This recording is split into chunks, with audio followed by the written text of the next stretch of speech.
Ay siya, gusto nyo gang makita ang aerial shot din sa Latag Bay. Naku, napakaganda mga buddy. Pero bago ko ipakita sa inyo ang ating paglipad din sa may Sitio Latag, noong isang araw ay aray papakita ko ulit sa inyo ang inyong dadaanan at makikita na agad nyo din sa may kurbadang are ang napakagandang Taal Lake.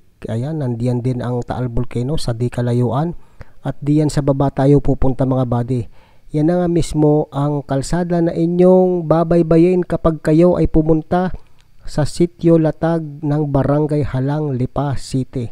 Ay ang pagkakaganda mga buddy. Pero ang paalala ko lang sa inyo mga buddy ay i-check nyo muna ang inyong motor, ang preno at huwag ibabad no ang inyong preno at baka kayo ay mawala ng control, mawala ng preno ay yari. Napakatarik niyan mga buddy. Maiksi lang yan kung ikukumpara doon sa may kalsada ng Tagbakin, pero dini ay medyo may kalaliman mga buddy.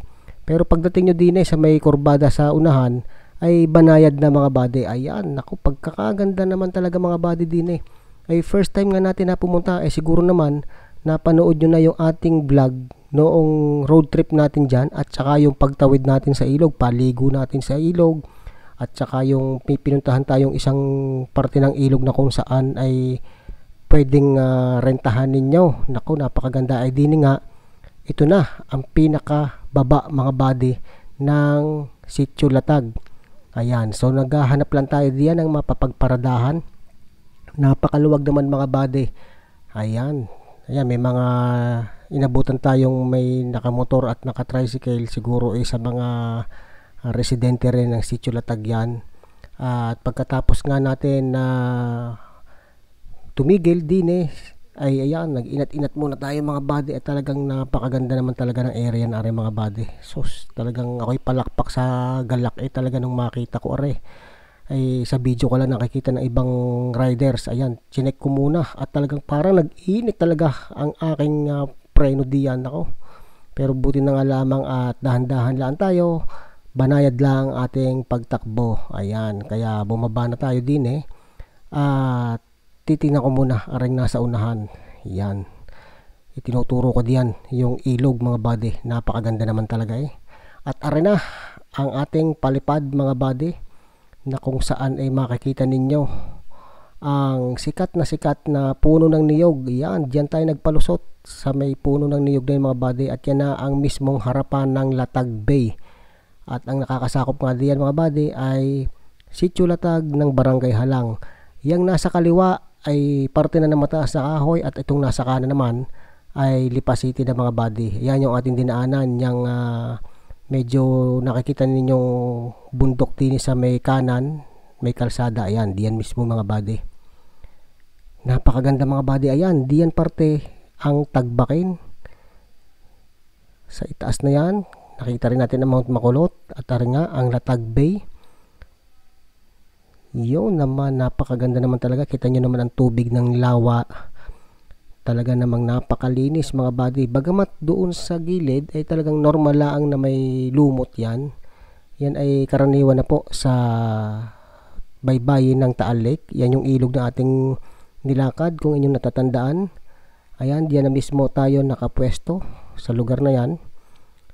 At pinaikot lang natin ng ating drone para at least makita niyo mga buddy yung kabuuan ng lugar ng mismong Latag Bay.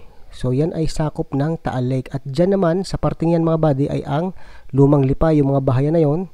Ayan ang Bulkang Taal at may pag-usok ng mga oras na yan no ako'y pumunta at nandiyan tayo muli sa lugar na yan.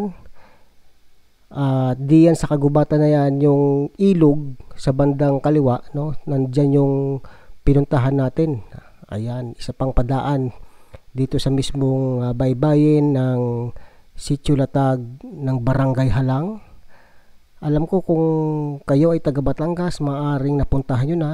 Pero kung kayo ay wala pang pagkakataon or hindi nyo pa na sinsayan aba mga buddy, ay inyong subukan upang sa ganon ay makita ninyo ang ganda ng lugar na yan. Talaga namang kayo ay babalik at babalik sa lugar na yan. So medyo ingat lang dahil nga medyo matarik ang pagpunta dyan sa Sitio Latag. Ayan, at ating palulusutin muli ang ating drone din sa dalawang puno ng niyog na arena, sikat na sikat diyan sa Sitio Latag mga buddy.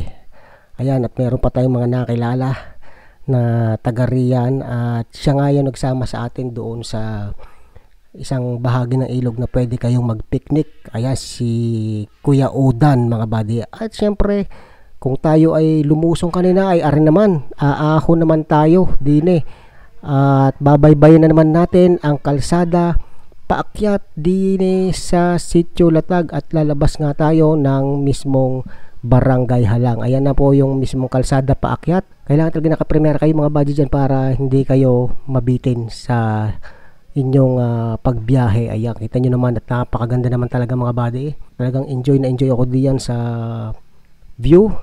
So hindi na nga natin nagawang tumigil din sa may kahabaang arin ng kalsada. Magpapapicture sana tayo, nalimutan na natin mga buddy.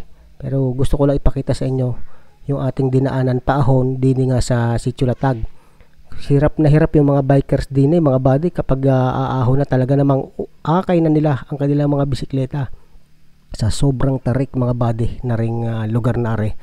Kaya sana po ay mapuntahan nyo rin ito upang sa ganun ay maikwento nyo rin at magkaroon din kayo ng experience dito sa lugar na ito. Dito nga sa Sitio Latag ng Barangay Halang, Lipa City. Ay pagkakaganda naman ng view mga buddy. Tingnan ninyo naman, ay sus, talaga namang sulit na sulit ang ating road trip dyan ng isang araw mga buddy. Yan lang mga buddy, maraming salamat po.